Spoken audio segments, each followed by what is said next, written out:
Bismillahirrahmanirrahim. Assalamualaikum warahmatullahi wabarakatuh. Alhamdulillahirabbil alamin wa bihi nasta'inu ala umuri dunya waddin. Asyhadu an la ilaha illallah wahdahu la syarikalah wa asyhadu anna Muhammadan abduhu wa rasuluh. Allahumma shalli wa sallim wa barik ala nabiyyina Muhammad wa ala alihi wa sahbihi ajmain. Wa man tabi'ahum bi ihsanin ila yaumiddin, amma ba'd.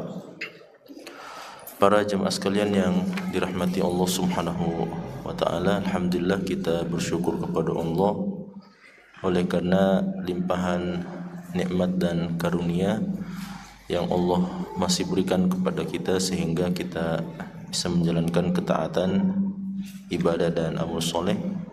Salawat dan salam semoga tercurahkan kepada Rasulullah sallallahu alaihi wasallam, suri tauladan, contoh dan panutan kita semua. Jemaah sekalian yang berbahagia, insyaallah malam ini kita kembali melanjutkan pembahasan hadis-hadis Nabi sallallahu alaihi wasallam di dalam kitab Al-Adabul Mufrad karya Al-Imam Al-Bukhari rahimahullah. Yang seyogianya sebenarnya jadwal Ustadz Irwan Fitri sebenarnya, cuman beliau berhalangan untuk hadir malam hari ini sehingga diamanahkan untuk menggantikan beliau. Sebagai informasi jemaah sekalian, sebelum kita memulai membaca hadis-hadis pada malam hari ini, informasi dan berita yang sampai kepada kita, mungkin sebagian sudah mendengarkan atau membaca bahwa diperkirakan tanggal 18 sampai tanggal 22 itu hujan lebat dan angin kencang, sehingga ini tentu saja perlu untuk kita saling mengingatkan dan saling berwasiat untuk kemudian kita menjaga keselamatan kita dan untuk kita lebih berhati-hati dalam berkendara. Sekarang ini jamaah sekalian sangat rawan sekali, khususnya beberapa daerah yang melewati pohon-pohon besar dan sudah berumur, ya. Khususnya mungkin di daerah kita, di daerah sini jamaah sekalian, dekat-dekat sini, di daerah Antang sana, di Baruga, termasuk juga yang masuk lewat Perumnas Antang, itu daerah yang cukup rawan karena sepanjang jalan itu pohon besar semua dan cukup tua. Dan daerah-daerah yang lain di kota juga jemaah sekalian, daerah sana termasuk banjir dan sebagainya. Ini perlu kita berhati-hati, termasuk ya kemarin ada video yang sampai juga termasuk menggunakan jas hujan. Itu juga harus berhati-hati jemaah sekalian, ya. Kita tidak salahkan jas hujannya, tapi keteledoran kita yang perlu diantisipasi agar kemudian jas hujan itu tidak nyangkut ke dalam trali motor atau hal-hal yang berbahaya, sehingga kita butuh memang untuk menjaga diri kita masing-masing dan keluarga kita dengan banyak meminta keselamatan dari Allah SWT, berdoa dan berlindung dari segala macam bentuk keburukan. Jamaah dirahmati Allah Subhanahu wa taala, malam ini kita membahas hadis Nabi sallallahu alaihi wasallam dengan bab yang ke-13, pembahasan birrul walidi al musyrik, ya. Judulnya berbakti kepada orang tua yang musyrik. Sebenarnya jamaah sekalian, kita beberapa kali sudah menyebutkan tentang kewajiban seorang muslim untuk berbakti kepada orang tua, bahkan termasuk kepada orang tua yang seandainya pun juga dia belum memeluk agama Islam atau masih non muslim, masih musyrik dan kafir kepada Allah SWT, maka Al-Quran atau agama Islam memerintahkan kepada kita untuk tetap berbakti kepada kedua orang tua meskipun dengan status perbedaan agama itu, ya. Hanya saja tentu jamaah sekalian ada batasan-batasan yang perlu kita perhatikan. Salah satu di antaranya adalah batasan mendoakan kebaikan dan keselamatan serta hidayah untuk kedua orang tua kita yang musyrik, ketika sudah sampai pada ajalnya, sebagaimana pembahasan yang sebelumnya. Kalau kita masih ingat, di dalam Al-Quran Allah Subhanahu wa Ta'ala menjelaskan bahwa tidak pantas bagi Nabi Muhammad dan orang-orang beriman yang percaya dan beriman kepada beliau untuk meminta ampunkan kepada orang tuanya yang musyrik kalau dia sudah meninggal di atas kesyirikannya. Ya la qadarullah, mudah-mudahan tidak ditakdirkan kalau seandainya ada muslim yang orang tuanya itu masih belum memeluk agama Islam, maka semasa hidupnya bentuk baktinya jamaah sekalian adalah dia minta ampunkan kepada Allah. Bentuk baktinya adalah dia mintakan hidayah kepada Allah. Bentuk baktinya adalah dia tetap berbuat baik dan menyambung silaturahimnya. Karena nanti sebentar ada hadisnya jamaah sekalian, kisah beberapa orang sahabat yang bertanya kepada Nabi SAW tentang masalah ini. Bolehkah saya menyambung silaturahim kepada orang tua yang musyrik? Nah, ini kewajiban kita, sebagaimana kita telah menjelaskan bahwa tetap wajib untuk kita berbakti kepada kedua orang tua kita meskipun ada perbedaan agama, meskipun ada perbedaan keyakinan jemaah sekalian, maka berbakti kepada orang tua tetap wajib untuk dijalankan, namun tentu dengan batasan-batasan yang diperbolehkan. Nah, di sini jemaah sekalian ada 3 hadis yang disebutkan oleh Imam Bukhari berkenaan dengan persoalan ini. Hadis yang pertama mungkin kita singkat jemaah sekalian karena ini pembahasan hadis-hadisnya cukup panjang, karena memang menceritakan tentang kisah yang terjadi dalam kehidupan beberapa orang sahabat Nabi SAW. Di sini disebutkan dari hadis Sa'ad bin Abi Waqqas radhiyallahu taala anhu. Kata Imam Bukhari, haddatsana Muhammad bin Yusuf, telah menceritakan kepada kami Muhammad bin Yusuf. Haddatsana Israil, telah menceritakan Israil. Qala haddatsana Simak, telah menceritakan kepada kami Simak. An Mus'ab bin Sa'ad, dari Mus'ab bin Sa'ad. An abihi, dari bapaknya Sa'ad bin Abi Waqqas. Ya. Qala, beliau mengatakan, ini Sa'ad bin Abi Waqqas, beliau mengatakan, nazalat fiyya arba'u ayatin min kitabillahi ta'ala. Kata beliau jemaah sekalian, telah turun kepada saya, maksudnya tentang saya, 4 ayat di dalam Al-Quran. Ya. Yang pertama jemaah sekalian, beliau ceritakan, kanat ummi halafat alla ta'kula wa la tashrab. Atau kita ya mungkin sekaligus saja jemaah sekalian kita langsung berikan sedikit keterangan tentang apa yang kita baca.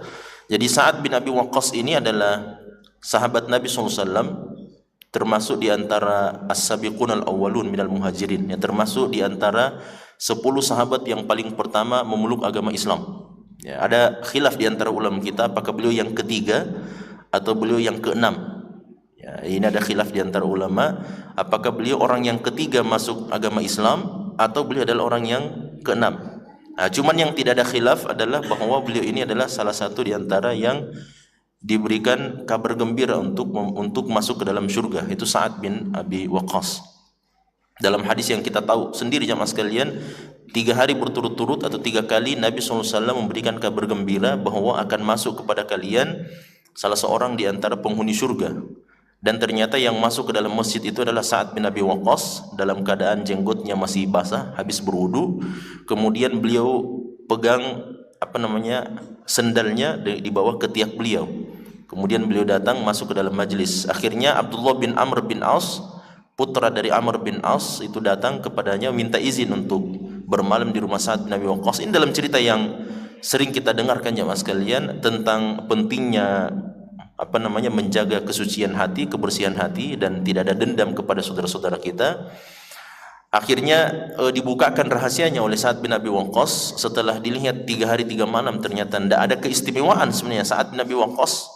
Dari sisi ibadah jamaah sekalian biasa saja ibadahnya, sholat malamnya biasa saja, kemudian puasa sunnahnya pun juga seperti itu, baca Qur'annya juga. Namun kata beliau, saya tidak akan tidur di malam hari kecuali saya sudah meminta ampun kepada Allah Subhanahu wa taala atas dosa-dosa yang saya lakukan pada hari itu, dan saya telah memaafkan semua orang yang melakukan kesalahan kepada saya. Dan itulah kata Abdullah bin Amr bin Aus, inilah yang tidak bisa kami lakukan. Ya, kalau ibadah yang lain, kalau puasa bisa, kalau baca Quran dan sebagainya itu bisa dikerjakan, tapi mengikhlaskan kesalahan orang lain sebelum dia datang meminta maaf kepada kita dan meminta ampun kepada Allah, itulah yang susah, itu yang berat jemaah sekalian untuk dilakukan oleh kebanyakan manusia. Ini Sa'ad bin Abi Waqqas, orang yang paling pertama melemparkan tombak di dalam agama Islam itu Sa'ad bin Abi Waqqas. Ya, jadi ada banyak keutamaan sebenarnya dari sahabat Nabi SAW, termasuk Zubair bin Awam. Zubair bin Awam itu adalah orang yang paling pertama menghunuskan pedang di jalan Allah. Ya, itu Zubair bin Awam. Kemudian orang yang paling pertama mengumandangkan azan, Bilal bin Rabah. Kemudian orang yang paling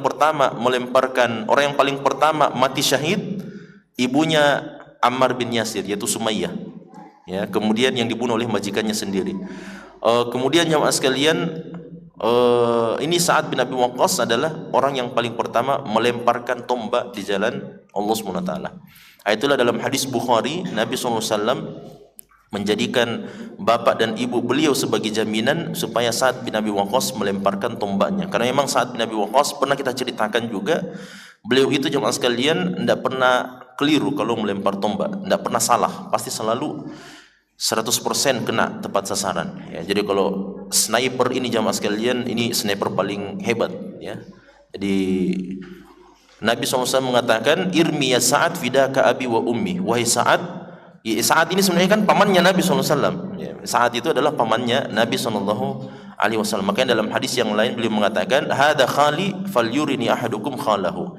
Inilah paman saya, maka silakan kalian wahai sahabatku tunjukkan kepada saya mana pamannya kalian. Nah, ini Nabi SAW mau membanggakan Sa'ad bin Abi Waqqas dengan keutamaan beliau di hadapan para sahabat Nabi yang lainnya. Nah, Nabi mengatakan, wahai Sa'ad, lemparlah tombakmu, saya jadikan bapak saya dan ibu saya sebagai jaminannya. Dan itu kata ulama kita, tidak pernah Nabi mengatakan dan menjaminkan ibu dan bapaknya untuk seorang sahabat kecuali kepada orang ini saja, kepada Sa'ad bin Abi Waqqas saja. Nah, ini karena keutamaan yang luar biasa yang dimiliki oleh Sa'ad bin Abi Waqqas. Dan cerita yang akan disampaikan oleh Sa'ad bin Abi Waqqas ini jamaah sekalian, itu masuk dalam salah satu kandungan firman Allah Subhanahu wa taala dalam Al-Qur'an, wa amma bi ni'mati rabbika fahaddits. Nah, adapun kalau kalian mendapatkan nikmat dari Tuhan kalian, maka ceritakanlah. Kata ulama kita, apa hukumnya menceritakan nikmat yang sampai kepada kita jamaah sekalian? Perhatikan, ada dua kondisinya. Yang pertama, boleh kita ceritakan nikmat itu, misalnya kita baru saja dapat rezeki, dapat ini dan sebagainya, maka boleh diceritakan dengan dua kondisi. Kondisi yang pertama jemaah sekalian berkaitan dengan kita sendiri. Idza umina minal ujub, kalau kita merasa aman dengan perasaan ujub, sombong, takabur dan sebagainya. Karena kan biasa orang, oh ya, mobil baru. Nah, itu kan sebenarnya untuk menyombongkan sebenarnya jemaah sekalian, motor baru dan sebagainya. Itu kan bagian menceritakan nikmat yang Allah berikan kepada kita, tapi disertai dengan kesombongan. Ya, ini kata ulama kita, kalau dia merasa aman dari fitnah jamaah sekalian, merasa aman dari perasaan ujub, merasa bangga, merasa sombong dengan nikmat, seperti Qarun misalnya, ketika ditanya, kenapa engkau bisa memiliki kekayaan yang luar biasa seperti ini? Kata, hada min fadli ilmi, ini dari karena ilmu saya sendiri, bukan, dia tidak kembalikan kepada keutamaan dari Allah SWT. Nah, inilah menceritakan nikmat yang Allah berikan kepada kita, itu boleh dengan ketentuan yang pertama, kalau kita merasa aman dari perasaan ujub, perasaan sombong dan seterusnya. Yang kedua, menceritakan nikmat. Kalau kita merasa aman dengan kondisi yang pertama, maka kepada siapa kita ceritakan nikmat itu? Itu juga harus diperhatikan. Karena jangan sembarang jamaah sekalian. Kita ceritakan nikmat itu kepada perampok misalnya. Itu sebentar malam hilang itu kalau begitu. Karena diceritakan kepada orang yang salah. Makanya menceritakan nikmat kepada seseorang itu juga harus dilihat. Kalau dia adalah orang yang baik, yang soleh, yang bisa menjaga adab dan seterusnya, dan tahu tentang hukum agama dan sebagainya, maka silahkan dicerita. Dan tidak ada kemungkinan atau kecil kemungkinan dia akan merasa hasad, iri dan dengki kepada nikmat tersebut. Karena bahaya jamaah sekalian, kalau kita menceritakan kepada orang yang tidak tepat, orang itu bisa memuji-muji nikmat yang Allah berikan kepada kita, dan itu bisa menjadi jalan terjadinya ain atau penyakit ain. Nah, penyakit ain itu hak dalam hadis Nabi SAW, al-ainu haqqun. Jadi penyakit ain itu adalah kebenaran, itu benar adanya jamaah sekalian. Nah, apa bedanya antara hasad dengan ain? Semua ain itu lahir dari penyakit hasad. Tapi tidak semua hasad terjadi dalam bentuk ain. Nah, apa bedanya? Hasad itu kan dengki, iri dan sebagainya. Kita lihat ada saudara kita yang dapat nikmat, kemudian kita merasa ingin juga mendapatkan nikmat tersebut. Nah, kalau dia hasad dan dia tidak dia tidak memuji kepada Allah Subhanahu wa taala atas nikmat tersebut, itulah yang akan terjadi penyakit ain. Nah, makanya biasa kalau kita lihat jamaah sekalian, dan ini pernah kejadian. Saya secara pribadi melihat sendiri jamaah sekalian bagaimana ain itu terjadi. Jadi satu ketika kita lagi pergi rihlah, ada salah seorang ustadz yang bawa kendaraannya sangat lihai di belakang kami, di belakang mobil kami. Sebagian teman-teman bilang, ustadz sudah hebat ini bawa mobilnya. Nah, kebetulan juga mobil baru jamaah sekalian. Akhirnya singkat cerita kita sudah sampai, mobil pertama sudah sampai di tempat rihlah. Ini di Medina, ini kejadiannya di Medina. Sudah sampai di tempat rihlah, mobil yang di belakang ini belum sampai-sampai. Ada ibu-ibu di dalam, ada anak-anak dan seterusnya. Ternyata jamaah sekalian, barulah di siang harinya itu kita baru dapat kabar bahwa mobilnya ustadz itu ditabrak, hancur, lebur, habis. Untung semua orang selamat di dalam. Nah, itu karena dia sempat singgah, mobil besar dari samping kanan itu hilang kendali dan ditabrak dari sebelah kanan. Nah, itulah saya lihat sepertinya ini karena perkataan sebagian yang ada di dalam mobil yang pertama itu. Karena saya sendiri dengarkan jamaah sekalian, mereka tidak sebutkan pujian kepada Allah. Karena orang yang melihat nikmat atas saudaranya jamaah sekalian, Nabi SAW katakan untuk kemudian kita memuji kepada Allah Subhanahu wa taala. Jadi kalau kita lihat misalnya ada anaknya, misalnya tetangga kita yang pakai baju baru atau apa dan sebagainya, atau ada yang beli motor baru dan seterusnya, maka puji kepada Allah, tabarakallah, masya Allah, subhanallah dan seterusnya. Nah, itulah yang akan menyelamatkan saudara-saudara kita dari penyakit ain itu. Nah, olehnya itu jamaah sekalian, ini apa yang dilakukan oleh Sa'ad bin Abi Waqqas di sini jamaah sekalian itu masuk dalam kategori ayat itu tadi, wa amma bi ni'mati rabbika fahaddits. Jadi beliau menceritakan sebenarnya di antara nikmat yang Allah berikan kepada Sa'ad bin Abi Waqqas bahwa di dalam Al-Qur'an itu turun 4 ayat yang menjelaskan tentang dan menceritakan tentang kejadian peristiwa dalam hidupnya Sa'ad bin Abi Waqqas radhiyallahu taala anhu. Dan ini kata ulama kita salah satu di antara manaqib, keutamaan, ya, fadilah yang Allah berikan kepada Sa'ad bin Abi Waqqas radhiyallahu taala anhu. Kata beliau jamaah sekalian, ini kisah yang paling pertama atau ayat yang pertama yang turun tentang kisahnya Sa'ad bin Abi Waqqas. Kata beliau, kanat ummi, itu dulunya ibu saya, halafat alla ta'kula wa la tashrab hatta ufariqa Muhammadan sallallahu alaihi wasallam. Jadi Sa'ad bin Abi Waqqas itu ketika beliau masuk Islam, ibunya masih hidup. Nah, ketika beliau masuk Islam, ibunya bersumpah dan mengatakan, wahai Sa'ad, kalau kamu tidak tinggalkan agamanya Muhammad, maka saya tidak akan makan dan minum. Nah, saya mogok makan dan mogok minum, tidak mau makan, tidak mau minum sama sekali. Akhirnya ini menjadi masalah jamaah sekalian, karena Sa'ad bin Abi Waqqas merasa tentu ini tidak enak kalau begini, saya tetap dengan agamanya Nabi Muhammad SAW atau saya keluar dari agamanya supaya ibu saya tetap hidup. Ini kan berbakti kepada kedua orang tua, berbakti kepada ibunya Sa'ad bin Abi Waqqas itu bertabrakan dengan keyakinan beliau kepada Nabi kita Muhammad sallallahu alaihi wasallam. Nah, ini sebenarnya untungnya juga jemaah sekalian, dalam kisah disebutkan bahwa ternyata yang membantu Sa'ad bin Abi Waqqas yang meringankan masalahnya jemaah sekalian adalah karena Sa'ad itu punya saudara. Ya, ada saudaranya laki-laki, dan saudara laki-lakinya inilah yang suka menenangkan ini keadaan ibunya. Jadi kalau Sa'ad itu pergi ke Baitul Arqam bin Abil Arqam untuk mendengarkan dakwah Nabi SAW, maka yang tinggal di rumah ibunya itu adalah saudaranya Sa'ad. Nah, itulah yang kemudian menenangkan ibunya jamaah sekalian supaya tidak melakukan apa-apa. Karena kalau sudah seperti itu, ya mungkin dia bunuh diri dan sebagainya. Nah, di akhir kisah jamaah sekalian, beliau kemudian datang kepada Nabi SAW dan menyampaikan apa yang harus saya lakukan ini. Inilah saksi bahasanya jamaah sekalian, berbakti kepada orang tua dalam keadaan dia masih musyrik, masih kafir. Nah, di sini Sa'ad bin Abi Waqqas bertanya, apakah saya harus menuruti keinginan ibu saya, meninggalkan agama Rasulullah SAW, meninggalkan keyakinan saya, atau saya tetap dengan keyakinan saya meskipun ibu saya meninggal dunia, kan begitu. Nah, karena dia tidak mau makan, tidak mau minum jamaah sekalian. Akhirnya fa'anzalallahu azza wa jalla, maka Allah SWT menurunkan ayat kepada Nabi Muhammad SAW. Inilah dia ayat yang sering kita baca dalam surah Luqman. Wa in jahadaka ala an tusyrika bi ma laysa laka bi ilmun fala tuti'huma.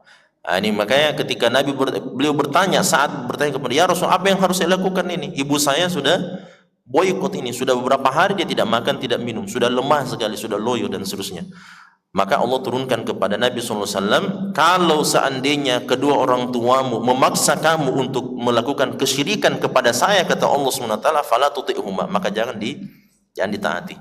Itulah dalam hadis yang lain Nabi mengatakan, la ta'ata li makhluqin fi ma'siyatil khaliq. Tidak ada ketaatan kepada seorang makhluk, siapapun itu makhluk, meskipun dia adalah manusia yang paling mulia, meskipun dia adalah orang yang paling dekat dengan kita, meskipun dia ibu dan bapak kita. Kalau dia suruh kita bermaksiat kepada Allah, maka tidak boleh taati. Apalagi kalau melakukan kesyirikan, itu lebih besar lagi jemaah sekalian. Makanya Nabi bacakan kepada Sa'ad bin Abi Waqqas, kalau begitu tidak boleh ditaati. Tidak boleh taati ini. Apa yang diperintahkan oleh ibumu, maka tidak boleh. Dalam sebuah riwayat jemaah sekalian, ibunya pernah mengatakan, wahai Sa'ad, bukankah Tuhanmu, maksudnya Allah Subhanahu wa taala, bukankah Tuhanmu memerintahkan kamu untuk berbakti kepada orang tuamu? Jadi dia pintar juga ibunya ini jemaah sekalian. Jadi dia gunakan dalil terbaliknya. Ini kan agamamu sendiri yang perintahkan untuk berbakti kepada orang tua. Karena saya ini orang tuamu ini, saya ibumu ini. Ini disebutkan dalam sebuah riwayat, wa ana ummuka, katanya, saya ini ibumu. Wa ana amuruka bihadza, dan saya perintahkan kamu untuk tinggalkan agamanya Muhammad. Ini cerdas juga ibunya ini jemaah sekalian. Jadi ternyata Allah turunkan ayat, wa in jahadaka ala an tusyrika bima laisa laka bi ilm fala tuti'huma. Tapi kan ada sambungan ayatnya, wa sahibuhuma fid dunya ma'rufa. Kalau kamu disuruh ini, disuruh itu, melakukan ini dan sebagainya, maka taati semua perintah ibu dan bapakmu selama itu bukan maksiat, selama bukan kedurhakaan kepada Allah Subhanahu wa taala. Dalam cerita yang lainnya, maksudnya kalau saya tidak salah kisahnya Abdullah bin Mas'ud atau siapa, ada sahabat yang lain yang juga mengalami masalah yang seperti ini. Karena Umar bin Khattab itu pernah datang kepada Nabi SAW dan mengatakan, bukan kepada Nabi, kepada beberapa orang Quraisy, bahwa kalau kita lihat ini Muhammad, dia sudah dekat dan seterusnya, ketika saudara misalnya, adik kakak, ketika salah satu diantaranya masuk Islam dan yang satunya tidak, itu terjadi ada kerenggangan tentu saja. Karena ini satu diantara keniscayaan jamaah sekalian, ketika kebenaran dan kebatilan itu berdiri di sebuah tempat yang sama, maka kebatilan pasti akan lenyap. Makanya Allah mengatakan, wa qul ja'al haqq wa zahaqal batil innal batila kana zahuqa. Nah, olehnya itu jemaah sekalian, Umar bin Khattab mengatakan, ini agamanya Muhammad, dia memisahkan antara bapak dengan anaknya, antara ibu dengan anaknya, antara suami dengan istrinya, antara kakak dengan adiknya.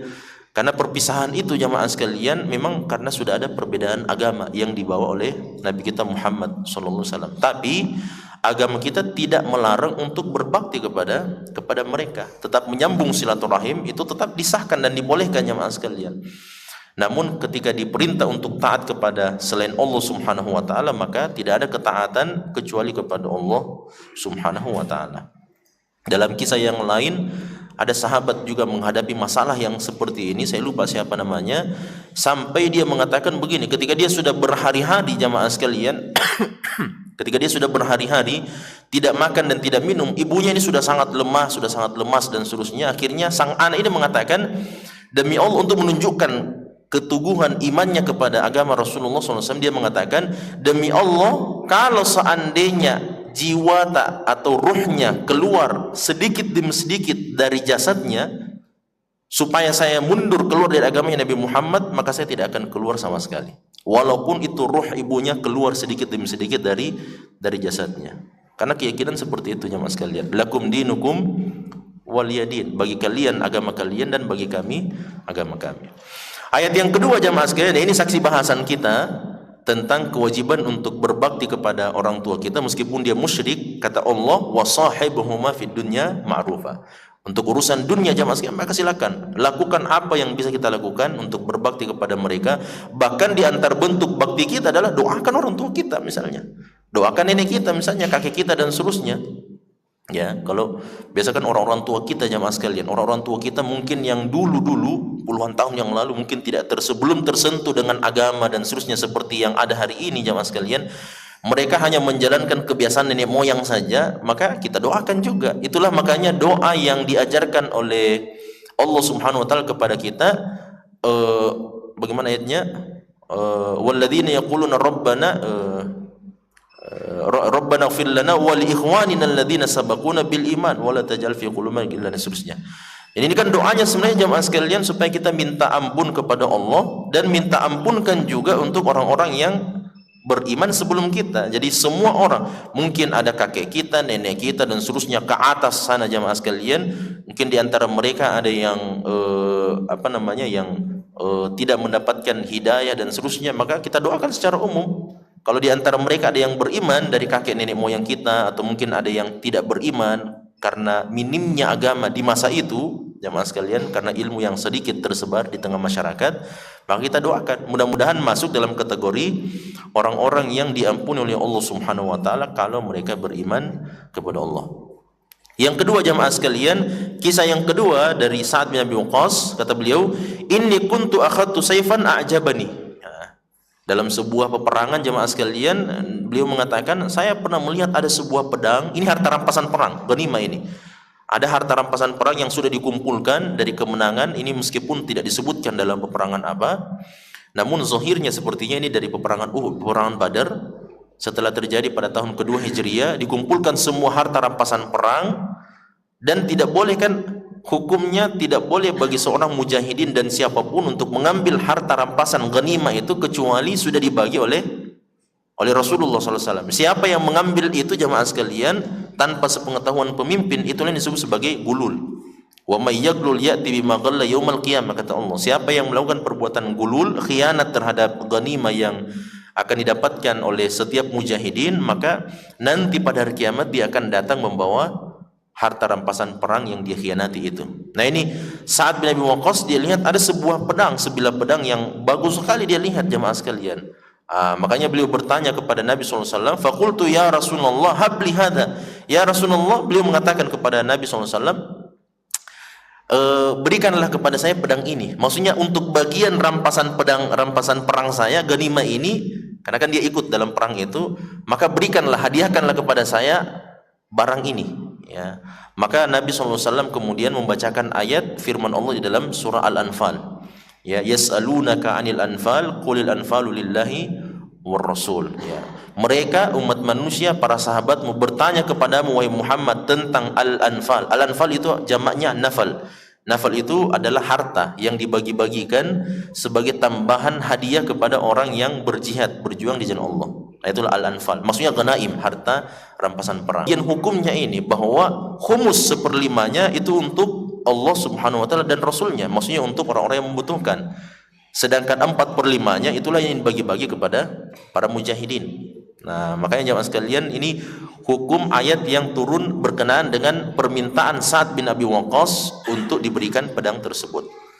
Kemudian watsalitsa, yang ketiga, inni maridtu fa'atani Rasulullah sallallahu alaihi wasallam, kata Sa'ad, suatu ketika saya sedang sakit, maka Nabi datang menjenguk saya. Faqultu ya Rasulullah, beliau mengatakan, ya Rasulullah, inni uridu an aqsima mali. Saya mau bagi-bagikan harta saya. Ya, maksudnya jamaah sekalian, beliau sudah mau membagi-bagikan hartanya sebelum beliau meninggal dunia. Ya, apakah boleh yang seperti itu jamaah sekalian? Maksudnya harta warisannya ini sudah dipeta-petakan ini. Ini sepersekian untuk fulan, untuk anak saya seperti ini dan seterusnya. Maka beliau mengatakan, afa usi bin nisfi, bolehkah saya membagikan atau memberikan wasiat saya, ya wasiat harta saya ini separuhnya kepada anak saya, ya kepada seseorang dari anak saya.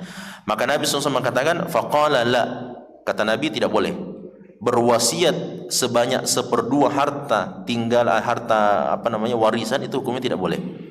Kemudian faqultu, kalau begitu bagaimana kalau ats-tsuluts, sepertiganya? Fasakata fakana ats-tsulutsu ba'dahu jaizan. Jadi ketika ditanya oleh Sa'ad, bagaimana kalau sepertiganya saya bagikan, saya jadikan wasiat, ya, saya punya 1 miliar misalnya, ini warisan saya nanti akan saya miliki 1 miliar, maka sepertiganya jamaah sekalian 300 jutanya itu saya mau bagikan sebagai bentuk wasiat. Di situ Nabi SAW diam. Dalam riwayat yang lain jamaah sekalian disebutkan watsulusu kabir atau watsulusu katsir. Wasiat dengan 1/3 harta warisan itu sudah sangat banyak. Nah, maknanya apa jemaah sekalian? Bahwa kalau orang mau meninggal dunia, biasa kan orang memberikan apa? Wasiat kan? Nah, kalau ada orang mewasiatkan hartanya jemaah sekalian, harta yang akan diwarisi oleh anak-anak keturunannya, kalau dia mewasiatkan kepada seseorang, maka boleh dia wasiatkan dengan dua ketentuan. Yang pertama, orang yang mendapatkan wasiat itu bukan dari anggota warisannya, ahli warisnya. Ya, karena apa? Karena kalau dia berikan wasiat jamaah sekalian kepada anaknya, salah satu dari anaknya, sedangkan dia punya 10 orang anak, anak yang pertama dia kasih harta wasiat, itu berarti dia akan dapat dua bagian. Dia dapat sebentar warisan, dia juga dapat wasiat. Makanya orang itu kalau dia mau wasiat, maka jangan dia wasiatkan kepada ahli warisnya nanti yang sebentar akan mendapatkan warisannya. Yang kedua jamaah sekalian, tidak boleh lebih dari sepertiga. Ya, yang paling banyak itu adalah sepertiga sudah. Kalau mau diberikan wasiatnya seperempat, seperlima, seperenam, itu terserah. Tapi sepertiga atau seperdua itu tidak boleh. Ya, tidak boleh karena batasan terbanyak itu cuma sampai sepertiga. Nah, dari ayat ini atau dari kisah inilah turun ayat-ayat mirath yang disebutkan di dalam surah An-Nisa. 3 ayat yang berbicara tentang ayat warisan dalam surah An-Nisa jemaah sekalian, ayat ke-11, 12 dan 176. Itulah di antara ayat tersebut turun terhadap kisahnya Sa'ad bin Abi Waqqas radhiyallahu taala anhu. Warabi'ah, ini kisah yang keempat ini jemaah sekalian, yang sedikit agak-agak jahiliyah sebenarnya. Kata beliau, kisah yang keempat, ayat yang keempat, inni syaribtul khamra ma'a qaumi minal ansar. Ya. Kata Sa'ad bin Waqqas, dulu saya pernah minum khamar dengan beberapa anak-anak Ansor. Ya, Ansor ini karena khamar itu jemaah sekalian turun dia pengharaman meminum khamar itu dia tidak turun sekaligus. Ya, dia turun itu secara bertingkat-tingkat. Jadi awalnya itu dikatakan bahwa khamar itu ada kebaikan di dalamnya, tapi masih lebih banyak keburukannya. Kalau kalian mau sholat sebentar, maka jangan minum khamar sebelumnya. Itu kan ada ayat yang turun kepada Nabi SAW berbicara tentang masalah itu. Ketika Sa'ad bin Abi Waqqas suatu ketika jamaah sekalian, dia sementara duduk dengan beberapa orang kalangan Ansor sambil minum sambil mabukan ini jamaah sekalian. Akhirnya fadaraba rajulun minhum anfi bilahyi jamalin. Mereka sementara makan daging unta sebenarnya sambil minum khamar. Orang itu, orang Arab itu jamaah sekalian di zaman Nabi SAW itu minum khamar itu kayak minum air putih. Ya, pagi-pagi mereka bangun tidur minum khamar, itu mereka tidak kenal waktu. Mau tidur juga minum khamar, sementara makan juga minum khamar dan seterusnya. Makanya ketika khamar itu diharamkan sekaligus, misalnya la tasyrabul khamar, jangan minum khamar, pasti orang akan mengatakan, kalau begitu tidak usah, sekalian ditinggalkan saja agamanya kalau begitu, karena kebiasaan mereka. Mirip kalau seandainya bilang jangan minum air putih, itu kan susah jamaah sekalian, sedangkan minuman kita adalah air putih. Makanya karena kebiasaan mereka jamaah sekalian minum khamar itu sudah sangat mendarah daging, makanya diturunkan larangan untuk meminum khamar itu bertingkat-tingkat. Ya, dan tidak langsung diturunkan pengharamannya sekaligus kepada umat Islam supaya mereka bisa menerima itu. Oleh karenanya ketika sementara minum khamar dan makan daging unta, ini saat dengan beberapa sahabat beliau jamaah sekalian, maka sementara berdiskusi bercerita, ya taulah orang minum khamar sudah hilang akalnya, sembarang dia bikin. Makanya salah seorang dari Ansor itu jamaah sekalian, dia pukul hidungnya siapa? Sa'ad bin Abi Waqqas dengan menggunakan moncong mulutnya apa itu? Unta. Jadi moncong mulutnya unta itu jamaah sekalian, kepalanya istilahnya, kepalanya unta, diambil kepala unta, moncong mulutnya itu jamaah sekalian lengkap dengan gigi-giginya itu dipakai pukulkan hidungnya siapa? Sa'ad bin Abi Waqqas. Dalam cerita dalam riwayat yang lain sampai memberikan bekas luka di hidungnya Sa'ad bin Abi Waqqas radhiyallahu ta'ala. Akhirnya dia melapor kepada Nabi sallallahu alaihi wasallam, "Ya Rasulullah, ini ada orang Ansar dia pukul saya." Terus bagaimana kira-kira? Sambil minum khamar waktu itu. Turunlah itu jamaah sekalian. Innamal khamru ya ayyuhalladzina amanu dalam surah Al-Maidah. Wahai orang-orang beriman, innamal khamru wal maisiru wal ansabu wal azlamu rijsum min amali syaitan fajtanibuhu la'allakum tuflihun.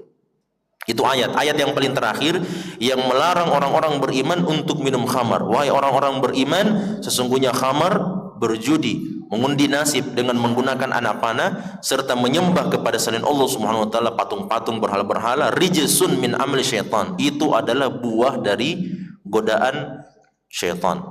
Fajtanibuhu, maka tinggalkan semuanya, la'allakum tuflihun. Maka tinggalkan semuanya.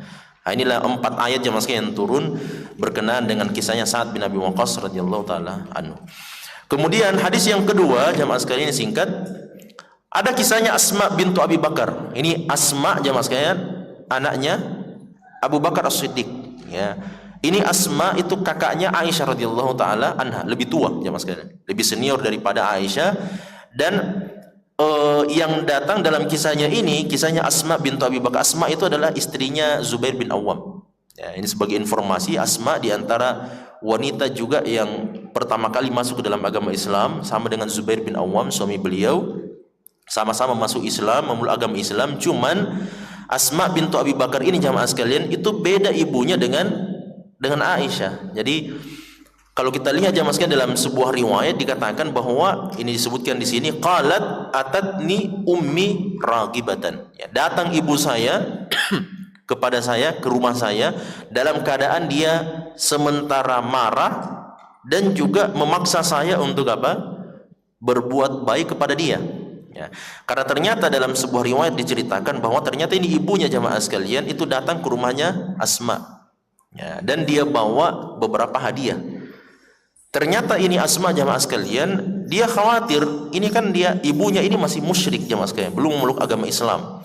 Sedangkan saya sudah Islam. Pikirannya Asma bahwa kalau dia musyrik maka tidak boleh menyambung silaturahim karena dia musyrik jamaah sekalian. Nah, akhirnya apa? Asma bintu Abi Bakar kemudian tidak mau terima hadiah dari ibunya. Padahal sudah dibawakan kurma, sudah dibawakan ini dan makanan dan seterusnya. Akhirnya Asma bintu Abi Bakar dia tidak mau terima. Ya, saya tidak mau terima karena Anda masih musyrik, sedangkan saya sudah Islam. Akhirnya Asma kemudian datang kepada Nabi SAW dan melaporkan masalah ini. Nah, ini juga keutamaan bagi seorang Asma jamaah sekalian bahwa untuk persoalan yang seperti ini tetap beliau konsultasikan kepada Nabi Muhammad SAW. Apakah boleh saya lakukan yang begini? Apakah saya pertahankan sikap saya? Atau boleh saya sambung silaturahim saya? Boleh saya terima hadiah dari ibu saya dan seterusnya? Maka kata Nabi SAW, kata Nabi SAW, fasa'altun Nabi SAW asiluha qala na'am. Kata Asma, ya Rasulullah, bolehkah saya menerima hadiah dari ibu saya dan menyambung silaturahim saya dengan ibu saya meskipun dia musyrik? Kata Nabi SAW, boleh, silahkan.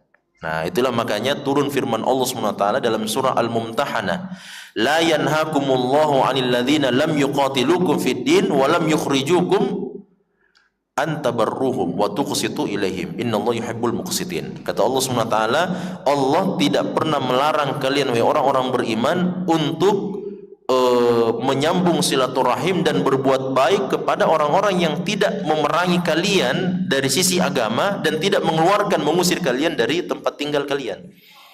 Nah, itu karena kan kalau seandainya ada yang memerangi kita dari sisi agama dan mengusir kita dari tempat tinggal kita, itu berarti dia sudah masuk kategori kafir harbi namanya. Kafir harbi itu jamaah sekalian boleh diperangi. Yang tidak boleh diperangi itu adalah kalau dia orang kafir, meskipun dia kafir menyembah kepada selain Allah SWT, tapi dia tidak perangi kita. Bahkan dia tetangga kita, baik sama kita, kita juga baik sama dia. Maka tidak ada masalah jamaah sekalian. Kata Allah SWT, antabarruhum wa tuqsitu ilaihim. Kalian berbuat baik kepada orang-orang yang begitu, orang musyrik, orang kafir dan sebagainya, tapi dia tidak menyakiti kita, tidak mengganggu kita, tidak ini dan seterusnya. Boleh berbuat baik kepada, bahkan berbuat adil kepada mereka. Nabi sendiri jamaah sekalian melarang para sahabat untuk berbuat tidak adil, bahkan kepada orang musyrik harus berbuat adil kepada mereka.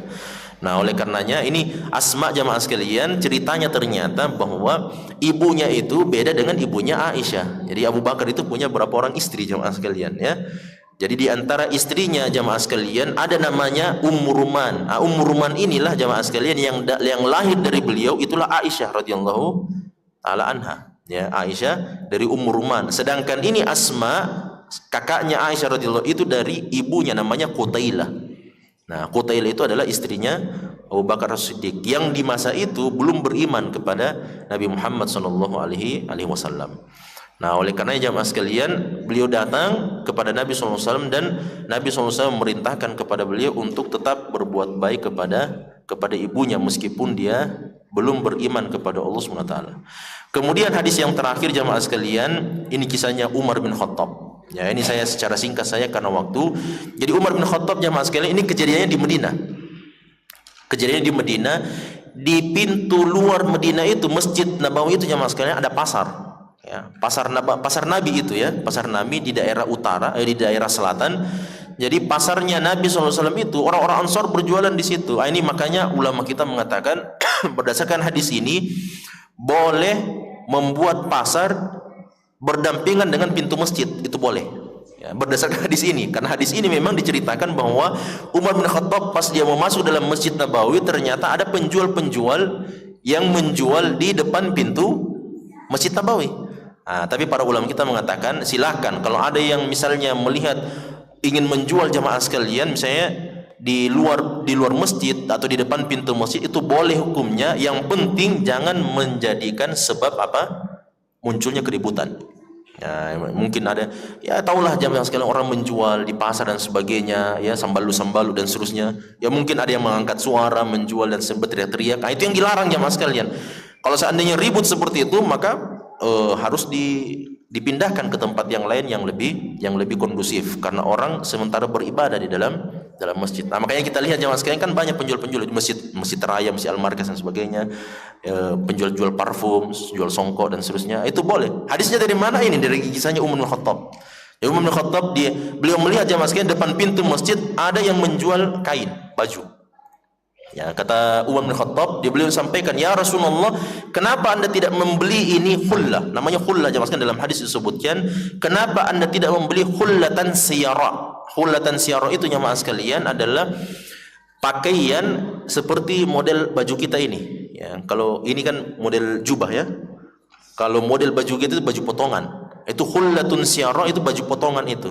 Ya, jadi dia baju potongan jamaah sekalian, untuk selendang di atas dan untuk sarung di bawah. Cuman yang jadi masalah karena kata Umar bin Khattab, "Kenapa Anda tidak membeli ini khullatan siyara ya Rasulullah untuk Anda pakai kalau Anda mau khutbah Jumat?" Ya, supaya kelihatan bagus juga dan seterusnya. Dan kalau ada orang yang datang dari jauh, ya maksudnya utusan-utusan kabilah dan sebagainya, ada yang mau datang misalnya belajar agama Islam kepada Anda, mendengarkan Al-Quran dan seterusnya, maka Anda terima mereka di masjid ini, di Masjid Nabawi, sambil Anda pakaikan itu, gunakan itu baju yang bagus itu. Ya. Nah ternyata apa kata Nabi SAW? "Innama yalbasu hadhihi man la khalaqa lahu." Wahai Umar, sesungguhnya yang menggunakan pakaian yang jenis seperti ini, khullah siyara ini jamaah sekalian, adalah orang yang nanti dalam kehidupan akhirat tidak ada bagian kebaikan bagi dia. Nah, kenapa jamaah sekalian? Karena ternyata khullah itu, khullatun siyara itu adalah kain, dia kainnya jamaah sekalian itu terbuat dari apa? Dari sutra. Nah, sedangkan kain sutra yang 100% yang tobi'i asli itu dilarang untuk digunakan oleh laki-laki. Nah, Ustadz, bagaimana kalau seandainya kain sutranya itu ada campuran kain sutra? Maka itu tidak apa-apa. Karena yang dilarang itu adalah apa? Yang asli, yang 100% kain sutra itu tidak boleh digunakan oleh laki-laki. Kata Nabi SAW, kain sutra yang 100% seperti ini itu dipakai oleh orang-orang yang tidak ada bagian kebaikannya nanti dalam kehidupan akhirat. Nah, mungkin ada yang bertanya, saya pernah teliti ini hadis jamaah sekalian. Kata para ulama kita bahwa maksudnya hadis Nabi SAW ini adalah orang menggunakan pakaian sutra dari kalangan laki-laki itu kan sebenarnya tidak kafir kan? Dia berdosa jamaah sekalian, tapi tidak mengeluarkan dari agama Islam. Maknanya apa jamaah sekalian? Nabi SAW mengatakan bahwa kalau ada orang muslim mukmin kemudian dia meninggal dunia di atas keimanannya, tapi dalam kehidupan dunia dia pakai kain sutra itu, maka nanti dalam kehidupan akhirat nanti ketika semua penghuni surga itu menggunakan kain sutra bajunya, dia sendiri tidak pakai kain sutra. Nah, itu maknanya hadis ini jemaah. Karena dia mukmin, dia beriman kepada Allah Subhanahu wa taala. Jadi nanti sebentar dalam kehidupan akhirat dia masuk surga, orang semuanya kan dalam Al-Qur'an disebutkan bahwa pakaiannya penghuni surga itu adalah apa?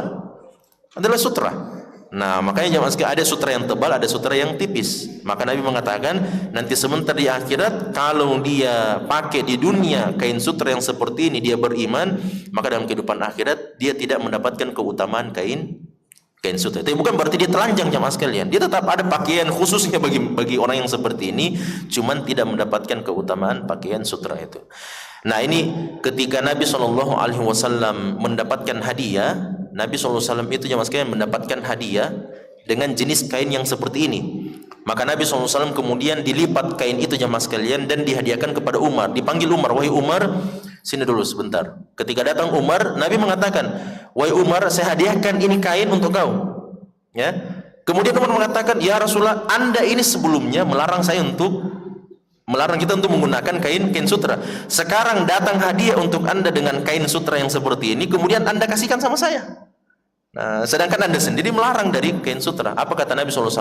Saya hadiahkan kepada kamu bukan untuk kau pakai, tapi untuk kau hadiahkan kepada orang yang kau ingin hadiahkan, atau kau jual, kau ambil manfaatnya.